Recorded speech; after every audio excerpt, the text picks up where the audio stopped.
SoundCloud rap changed music forever. But is it dead now? Did SoundCloud rap die, or did it just evolve? I don't really know, but I want to talk about it. What's going on, y'all? It's willarmani. I hope everybody's feeling good today. If you are, please make sure to subscribe. Got more content coming for you on the way. Let's get into it. From 2015, 2016, and we can even argue all the way up until 2021, SoundCloud rap left the biggest impact on rap music and music as a whole than any other segment of rap. It started with artists like Uzi, artists like Yachty, X and Juice and Peep and Trippy, and I can name so many other artists, and a lot of these artists are actually on the walls in my home studio. Back then, yes, there was artists like Lil Pump and Smoke Perp and even Trippie Redd and 6ix9ine who were all about flexing what they had and flexing the money, but a lot of the music was also tied to the fact that they were young and they really were just trying to make it out. That's one of the biggest differences between today's SoundCloud rap and before, when a Netspend or an Ian or a Trippie Redd and an X, for example, they had things that they were going through. They've had things that they're going through in their own right, and we can't compare.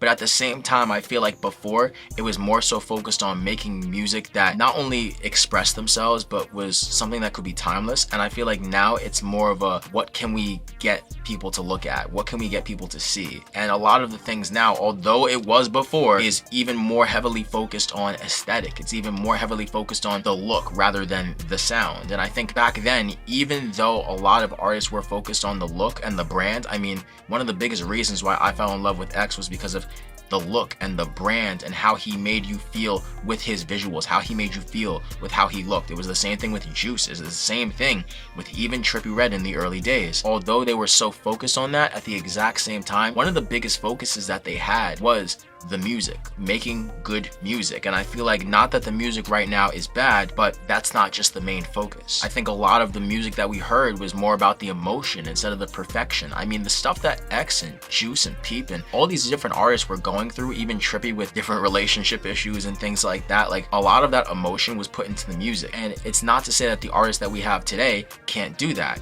I think one of the things that we haven't thought about in a while is the fact that there isn't enough time for an artist to really develop and go through things the way that there was before. As soon as an artist's music pops off, that's it, they get handed a career. But what they don't get handed is real life experiences that they need to put into the career, that they need to put into the music. And I think that's why all the way up until about 2021, artists slowly started to kind of just work for the look rather than the feeling. I gotta highlight some of the peak moments of the early SoundCloud era. I mean, we gotta highlight albums like, nobody wants to give credit to a lot of the artists that I'm naming right now, but we gotta highlight artists like Lil Uzi Vert and Love Is Rage and Love Is Rage 2, and we gotta highlight things like Trippie Redd and The Love Letter to You and Trippie's song with X, F Love. A lot of this music is music that it wasn't just made for the moment, but music that was timeless, music that we still listen to and still hear at parties to this day, and there is a reason for that. I'm now just reminiscing about the viral antics that used to happen, like 6ix9ine and Trippie Redd fighting over girls or fighting over streams, or Lil Pump doing absolutely ridiculous things. I mean, we do have artists like that today who are not so focused on the music but focused on the antics, like a Laser Dim.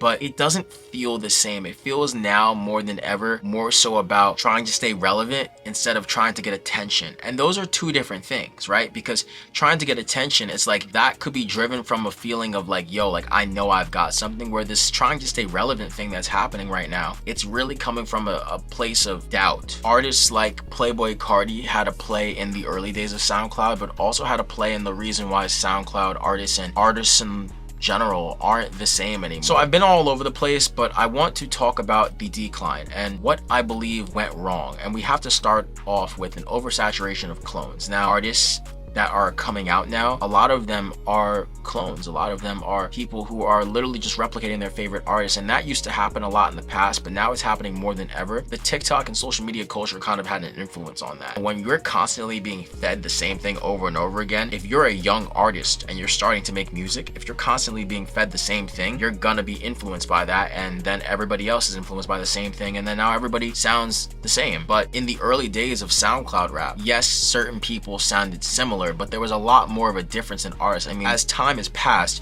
you can't compare an artist like an X or a Juice or a trippy, because although they all were making music in a similar realm, they all had these unique and different styles that made them so different that if you listen to any of them side by side, they can make different music. Like X could make an extremely hard rap song and then he can make something soft, where Trippy was more so trying to focus on that hard grungy rap music, and it was just such a different time. I think another reason why SoundCloud isn't the same and why it's always going to be left a little like empty is because of artists like X, Peep, and Juice passing away. Now this is something that we can't go back on and we can't really control, but it definitely had an impact on how the space feels, and I think that ever since that happened, we haven't really recovered fully. And a lot of the people who listen to underground music will always talk about the 2021 era of rap, like almost like a revamp of that energy, like artists like Sofego and SSG Kobe and Tana, who all came up at the exact same time. But I also believe that although that era was great, and I still listen to all those artists and I'm still a big fan of their music, I am a huge fan of Kobe, Sofego, and all these artists' music, I do also believe that there's no comparing it to the 2016 to 2017 era of rap, because it was just different. I also think although so many artists were racking in streams and racking in numbers back then, it wasn't the primary focus with the fans or with the fan bases, where now a lot of the underground rap music that comes out, like it could be the best music in the world, but if they're not selling well, even underground artists' fans are making fun of their favorite artists because they're not selling well or they're not making millions of streams. And I think it's ridiculous, because the focus, although was always kind of on the numbers and the streams from a label's perspective, I think from a fan's perspective, it used to be more focused on how the music was just amazing and timeless, and you can't get back moments like EXO Tour Life or F Love with Trippy and X or Lucid Dreams with Juice. Although all those songs got millions of streams and got so many fans, it wasn't because of seeing a number on a song and being like, oh yeah, I'm gonna listen to this. It was because the music itself moved people. It moved me. I don't think I'm the only person who thinks about this. It's not that the underground music that we're getting right now is bad, and I say that very frequently on this channel. I don't hate any of the music that I hear. I think the difference between what we hear now and what we used to hear is the actual experience, feeling, and emotion that is put inside of the music. Because at the end of the day, everybody wants to be a rapper, everybody wants to be an artist, everybody wants to be a producer, everybody wants to be in the game. And I think it was that same hungry feeling in the early SoundCloud days, but the difference is that that feeling was more so focused on, yo, we're trying to make it out of this situation. Now it's more so like, I want to look like I'm playing the part, but not actually play the part. Boboland mentioned something about that with Sofego, where a lot of people want to, and Fago in his case, wants to be the artist, but he doesn't want to play the part. He doesn't want to put in the work and the content and the music. And I don't think that that's the case with Fago, in my opinion. Fago just went through so much and the come up happened so fast that he didn't know how to handle it. But I also think that that's another big part to play in this, and that all these artists are growing and blowing up and they're doing all these things so quickly that they don't have time to develop these experiences to make the music different. They don't have time to actually live their life as a kid or as a teenager and actually get to have these experiences that they can put into the art. TikTok is the new SoundCloud in terms of discovery right now, and I am not the hugest fan of TikTok. I don't really use the app as often myself as much as I should, but that doesn't mean that it's not the future. And the reality is, unless TikTok gets banned for good, it's here to stay, and TikTok has had an influence on music and on how we listen to and grow as artists. So maybe SoundCloud rap didn't die, it just grew. But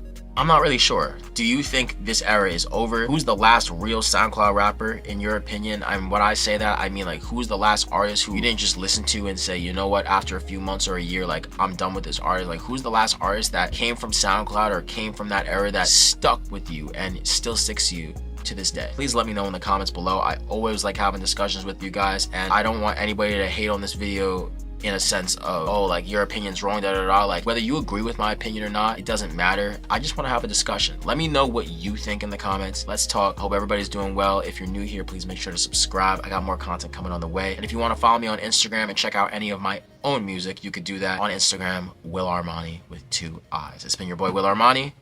Please stay positive.